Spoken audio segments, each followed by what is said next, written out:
Can you share a little bit of your story about mental health and what you went through and how you got through, your tough times? Yep. Man, first, I think that I was a product of my environment, like everything that we're talking about. You know what I mean? So we come from communities where we're taught to survive and not thrive. Right? We don't really have the skills and tools to be able to self-regulate and cope, right? It's fight or flight. Your head is always on the swivel.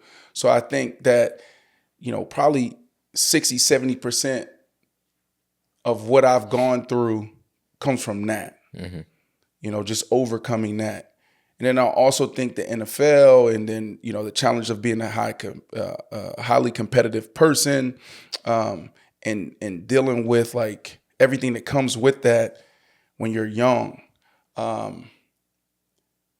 In 2006, I was drafted to the Denver Broncos.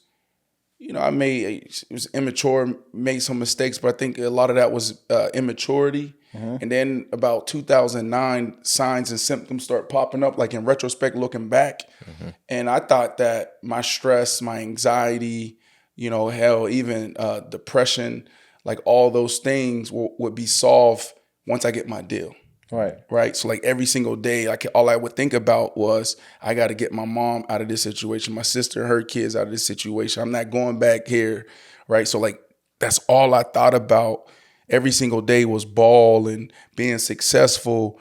It consumed me. Right. Like I was football. We talked about identity. Like my identity was wrapped up in this game. And so. Can I pause you real quick? One thing I learned. Money don't solve problems. That bitch just magnify them motherfuckers, boy. That shit crazy, man.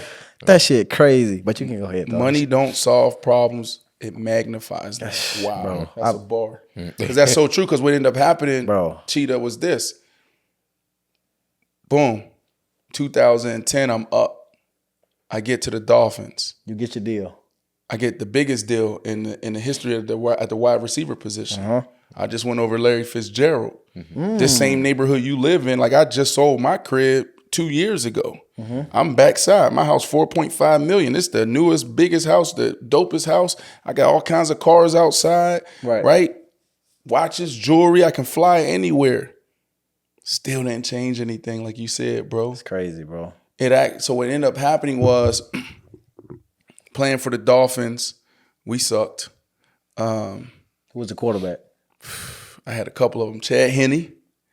I had Tyler Thigpen. Shout out Chad Henne. He just retired, man. There you go. Congratulations on a long, long career. Came in. Anything is possible. Anything is possible. But we had Chad. We had Tyler Thigpen. We had you had my boy Matt Moore. Matt Moore. Love playing with Matt Moore. That's my guy. Even Chad Pennington came in and relieved for the Jets. Our guys. Yeah, Chad Pennington was there. So we had a lot of I had 17 quarterbacks in my career. But what? So how you came from the Chiefs, bro, and then you got to the Dolphins, and you ball with all of them like that, right? 17 quarterbacks, bro. Yeah, damn. Like that didn't happen. How you went from being Cheetah with the Chiefs, everybody in the world knowing who you are, then going to the Dolphins, and you look at the year you had. It was a phenomenal year. That's hard for free agent wide receivers to come in, not only produce, but to produce at a high level, like an all pro level. Like that's unheard of. So my first year here, we had a Coach Henne, who was like, he'll say things like this in a team meeting, like, man, the grass ain't always greener. I love Brian Hartline, wide receiver coach for the Ohio State. And he's going to be a head coach one day. But Brian Hartline, I was the one. He was the two. They would put him in the one position for some of the big plays. Like, whatever reason, I don't know. But I felt like they were doing things to kind of poke the bear.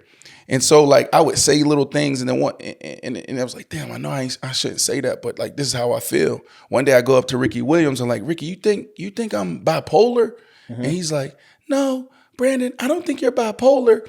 I just think you say the things. Hold on. Ricky Williams don't talk like that. Gloss over that. What'd you say? Ricky Williams do not talk like that. Ricky Williams. He's soft-spoken, but geez. I put Ricky Williams in that same category of like from a I don't know, like a meek, like a softness, like a very I ain't like gonna warm lie. place, like Michael Jackson. Like, I ain't gonna lie. When we saw Ricky Williams on that He was beach, soft-spoken. bro, that man didn't have on no shoes and just long pants. No, bro is really he like have underwear on. I don't know. Bro is really like a nomad in the United States. Yeah, Like just living and right. enjoying it and embracing Phenomenal the environment. Bro, and, yes. and whatever aura he's Yes, in at bro. that moment. Like people talk about energy and vibes. He absorbs that and he's him, but I don't phenomenal human being. Yeah, I Learned think a so. lot from him, and But that's go why I back to felt that so voice, though. comfortable walking up to him because that off season when I was traded to the Dolphins, the first day I was there, I was invited to his 30 for 30 right. premiere, and so I'm sitting here watching him going through this mental health journey. Right. Right? Like that he left millions of dollars on the table, went and lived in a tent in Australia. So all Right. this is being captured. You're seeing this. He goes to McLean Hospital in Boston, Waltham, Massachusetts, where he gets help. Right. And so all that's a part of the story. So fast forward, we're going through this terrible year. And, I'm saying certain things and I'm, like what I felt was what was going on was valid. And what I was feeling was valid. It was how I was dealing with it. And so one day I went up to Ricky and I'm like, yo, you think, I'm saying I'm bipolar because I was watching his story. And he was like, nah, I don't think you're bipolar. I just think you say the things that we all want to say, but shouldn't say. I was like, okay, cool. So boom, fast forward to the end of the season. This is the first time I knew something was really wrong because going on the field, I got better hands than Cheetah, so like I didn't drop anything, slide the joint. right? You So got it, I bro. never dropped anything, and if I did, like I'll bounce right back because that was my sanctuary. Football, Right. the field is our sanctuary to get Right. away from all the other stuff. Right. Me. Bro, I dropped 4 balls in a row, and that was the first time I was able to attribute failure on the field to something that was happening off the field. Right. And it didn't matter what was going off the field. Once I get on that field, Right. I'm in a different world. I'm in a different zone. And that's when I knew I needed help. Because I was Right. like, yo, I can't even control that. Right. Right. And so that offseason, I went to Ricky. I was like, yo, Dr. Gunnarsson, I would like to talk to him. So I ended up connecting with him and I started going up there every single month. And then I did a clinical evaluation, neurological evaluation. And what they diagnosed me with was borderline personality disorder. The best way to describe that is emotional disorder, right? Somebody come in this room right now. Back then, I didn't have the skills and tools. Something happened, right? Like all of us be up here and it'll take me longer to get back down the baseline, right? So I had to go through dialectical behavior therapy, mentalization therapy, self-assessment therapy, cognitive behavior therapy to actually get the skills and tools to be able to just cope, right? And deal with and manage. And so on the campus at McLean Hospital where Ricky Williams went as well and so many others, that's when I found my purpose, right? And that's when I started working towards that. And that was 2011.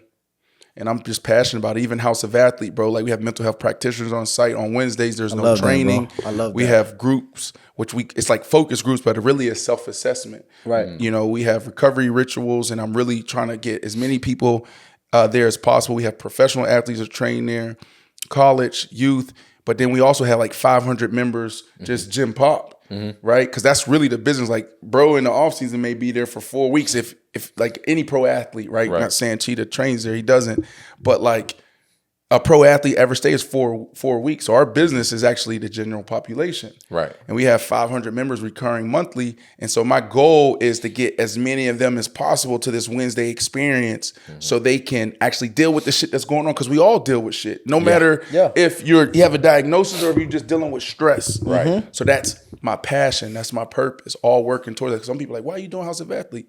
It's a bigger picture because it's easier to have the discussion there than from a clinical standpoint and a stigma standpoint. I did that for 10 years. Right. Over here, it's working.